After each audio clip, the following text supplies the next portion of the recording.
घने और रहस्यमय जंगल चंद्रवन में सदियों से एक ऐसी बहस गूंजती आ रही है जिसने वहां के पशु पक्षियों के मन में गहरी जिज्ञासा और कई बार मतभेद पैदा कर दिए थे। क्योंकि जब भी किसी जानवर को बिना अधिक परिश्रम के सफलता मिलती तो कुछ उसे भाग्य का वरदान कहते तो कुछ ये तर्क देते कि उसके पीछे छुपी समझदारी, समय पर लिखा गया निर्णय और परिस्थितियों को भाप लेने की क्षमता ही असली कारण होती है। और यही विवाद धीरे धीरे इतना बढ़ गया कि जंगल के छोटे से छोटे जीव से लेकर शक्तिशाली शेर तक सभी यही जानना चाहते थे कि आखिर जीवन में बड़ा कौन है, भाग्य जो जन्म और अवसर तय करता है या बुद्धि जो हर परिस्थितियों में रास्ता निकाल लेती है। और इसी प्रश्न का उत्तर खोजने के लिए एक दिन पूरे जंगल में घोषणा कर दी गई कि प्राचीन बरगद के नीचे एक महासभा होगी जहाँ इस विवाद का अंतिम निर्णय सुनाया जाएगा। सभा के दिन सुबह से इस चंद्रवन में असामान्य हलचल थी।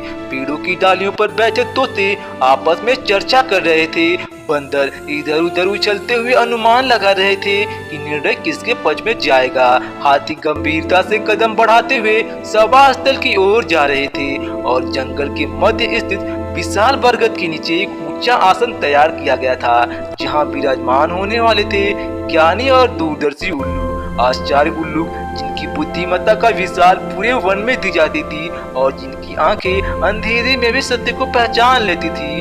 क्योंकि माना जाता था कि उन्होंने जीवन के उतार चढ़ाव, समृद्धि और विनाश, प्रयास और असफलता सब कुछ अपने साथ दृष्टि से देखा है। और जब वे बोलते हैं तो केवल शब्द नहीं बल्कि अनुभव बोलता है।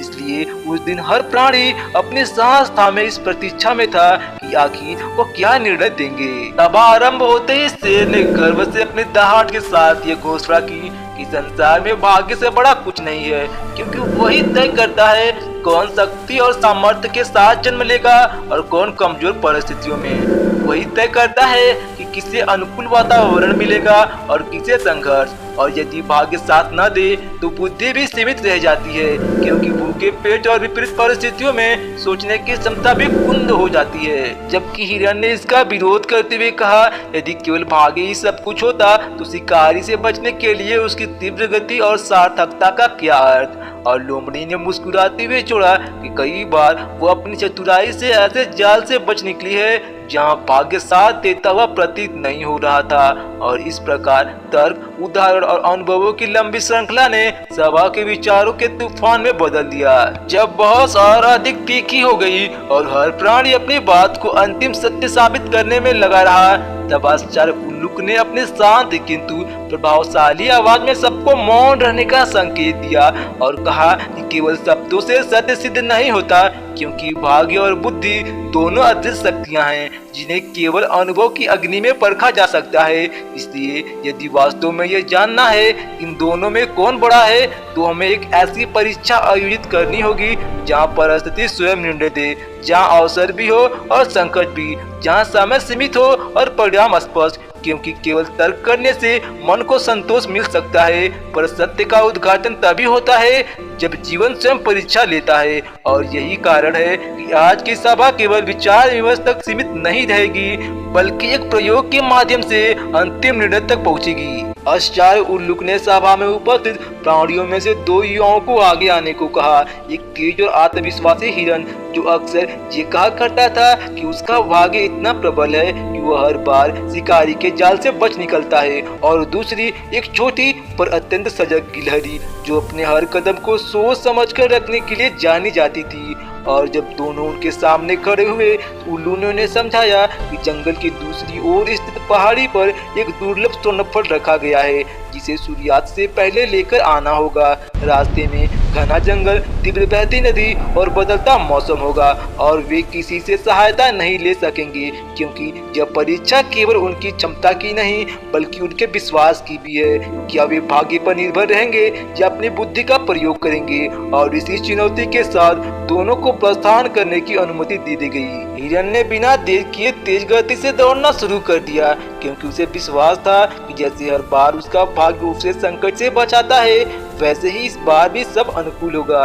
उसने ना तो नदी की धारा की तीव्रता को परखा, ना ही आकाश में गिरते बादल के संकेतों को गंभीरता से लिया, जबकि गिलहरी ने प्रस्थान करने से पहले चारों ओर ध्यान से देखा, पेड़ की शाखाओं की दिशा जानी, नदी किनारे की मिट्टी को परखा, हवा की गति को महसूस किया और अपने मन में एक स्पष्ट योजना बनाई। यदि रास्ते में बाधा आए तो वो किस प्रकार उसका सामना करेगी, क्योंकि वो मानती थी कि अगर भाग्य अवसर दे सकता है पर बिना किसी तैयारी के अवसर भी हाथ से निकल जाता है। और इसी सोच के साथ उसने धीरे लेकिन सुनिश्चित कदमों से अपनी यात्रा प्रारंभ की।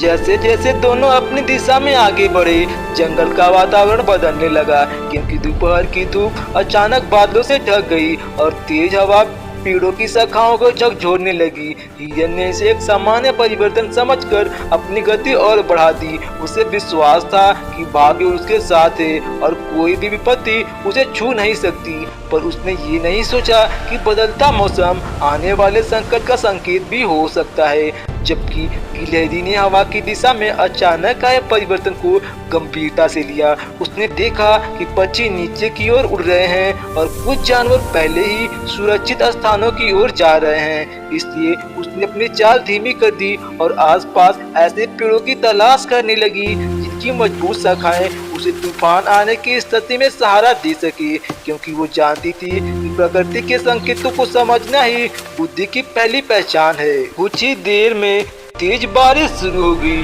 और नदी का जल स्तर अचानक बढ़ने लगा।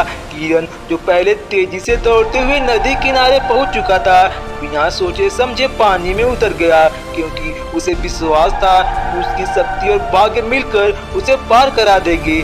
लेकिन तेज धारा ने उसका संतुलन बिगाड़ दिया और वह फिसलकर बहाव में डगमगाने लगा। उसे पहली बार एहसास हुआ कि केवल आत्मविश्वास और किस्मत पर भरोसा करना पर्याप्त नहीं है। वहीं दूसरी ओर गिलहरी ने नदी किनारे पहुंचकर पहले ऊंचे पत्थर की कतार खोजी। उसने गिरती शाखाओं का उपयोग अस्थायी पुल बनाने में किया और तब तक प्रतीक्षा की जब तक बारिश कुछ धीमी नहीं हो गई, क्योंकि वो जानती थी कि सही समय का इंतजार करना भी बुद्धि का हिस्सा है। तूफान के बीच संघर्ष करते हुए हिरन किसी तरह बाहर तो निकल आया, पर वह थक चुका था और उसके मन में पहली बार संदेह ने जन्म लिया कि क्या सच में उसका भाग्य उतना अटूट है जितना वह समझता था। जबकि गिलहरी सावधानी से आगे बढ़ती रही और पहाड़ी की ओर जाने वाले घुमावदार मार्ग को चुना, जो लंबा अवश्य था पर सुरक्षित था। उसने रास्ते में गिरे हुए पेड़ों को पार किया, ढलान पर धीरे धीरे चढ़ाई की और अंततः सूर्यास्त से कुछ समय पहले उस दुर्लभ स्वर्णफल तक पहुंच गई। और जब उसने उसे अपने छोटे से पंजे में थामा तो उसके चेहरे पर संतोष था, क्योंकि उसने यह सफलता केवल संयोग से नहीं बल्कि सोच समझकर उठाए गए कदमों से प्राप्त की थी। जब सूर्य धीरे धीरे अस्त होने लगा और आकाश नारंगी रंग से भर गया, तब गिलहरी सावधानी पूर्वक स्वर्णफल को सुरक्षित पकड़े हुए वापस सभा स्थल की ओर लौटने लगी। जबकि हिरन अभी रास्ते में अपनी थकान और चोटों से जूझ रहा था और उसके मन में यह प्रश्न बार बार उठ रहा था, यदि उसका भाग्य इतना प्रबल था तो वह इस कठिनाई में क्यों फंस गया। पर वह अब भी स्वयं को समझाने की कोशिश कर रहा था कि यह सब केवल एक दुर्भाग्यपूर्ण संयोग था, क्योंकि वर्षों से उसने अपनी हर सफलता का श्रेय किस्मत को दिया था और अपनी किसी भी गलती को गंभीरता से परखा नहीं था। जबकि गिलहरी के मन में आत्ममंथन नहीं बल्कि आत्मविश्वास था, क्योंकि उसने हर चुनौती को समझदारी से स्वीकार किया और परिस्थितियों के अनुसार निर्णय लिया। और जब वह सभा के निकट पहुंची तो वहां उपस्थित प्राणियों की उत्सुक निगाहें उस पर टिक गई, क्योंकि यह परिणाम सामने आने वाला था।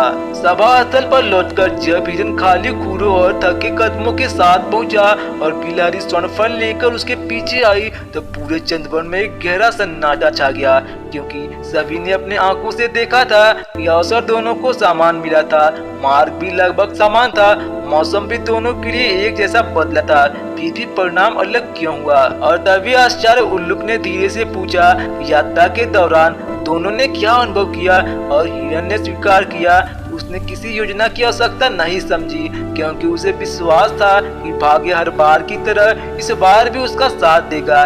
जबकि गिलहरी ने विनम्रता से बताया उसने अपनी हर संकेत को पढ़ने और हर जोखिम को समझने की कोशिश की, क्योंकि वो मानती है कि अनदेखा खतरा ही सबसे बड़ा खतरा होता है। आचार्य उल्लुक ने सभा को संबोधित करते हुए कहा कि आज जो हुआ वो केवल दो प्राणियों की कहानी नहीं बल्कि जीवन का गहरा संदेश है, क्योंकि तूफान आना या ना आना भाग्य हो सकता है, नदी का बहाव तेज होना संयोग हो सकता है, परंतु यह निर्णय कि हम बिना सोचे उसमें कूद पड़े या पहले उसकी गहराई परखे, यह बुद्धि का प्रश्न है। और यदि कोई प्राणी हर बार अपनी असफलता का दोष भाग्य पर डाल दे तो वह स्वयं को सुधारने का अवसर खो देता है, जबकि जो अपनी सफलता के पीछे की समझ को पहचानता है वह भविष्य की चुनौतियों के लिए और अधिक सक्षम बनता है।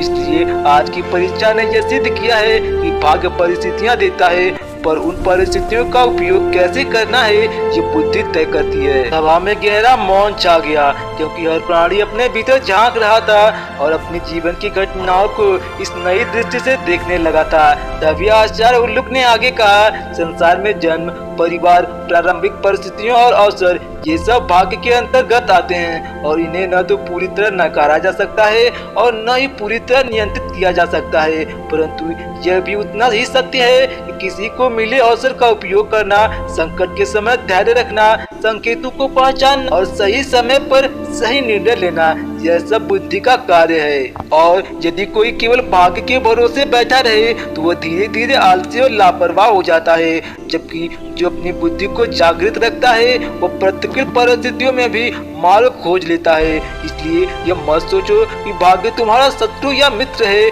बल्कि यह समझो कि वह केवल परिस्थिति है और परिस्थितियों को परिणाम में बदलने की शक्ति तुम्हारे विवेक में छुपी है। उन्होंने आगे समझाया, यदि आज तूफान न आता तो संभव है हिरण भी सफल हो जाता और तब वह अपनी जीत को फिर से भाग्य का चमत्कार मानता, पर तूफान उसकी सोच की परीक्षा ली और यह दिखाया कि बिना तैयारी का आत्मविश्वास संकट में बदल सकता है, जबकि गिलहरी ने यह सिद्ध किया कि धैर्य, निरीक्षण और योजना बनाना कभी व्यर्थ नहीं जाता और यही अंतर जीवन में बार बार परिणाम बदलता है। इसलिए जो व्यक्ति या प्राणी हर सफलता को केवल किस्मत के कर डाल देता है वह अपनी क्षमता को कम आंकता है, और जो हर असफलता को भाग्य का दोष देकर बैठ जाता है वह सीखने का अवसर खो देता है। और इस प्रकार भाग्य और बुद्धि का संबंध प्रतिस्पर्धा का नहीं बल्कि संयोग का है, परंतु यदि किसी एक को श्रेष्ठ कहना ही पड़े तो वह बुद्धि है, क्योंकि वही भाग्य द्वारा दी गई परिस्थितियों को दिशा देती है और उन्हें अर्थ प्रदान करती है। उस दिन चंद्रवन की सभा में लिया गया यह निर्णय प्राणियों तक स्मरण रखा गया और हर माता पिता ने अपने बच्चों को यह कथा सुनाई।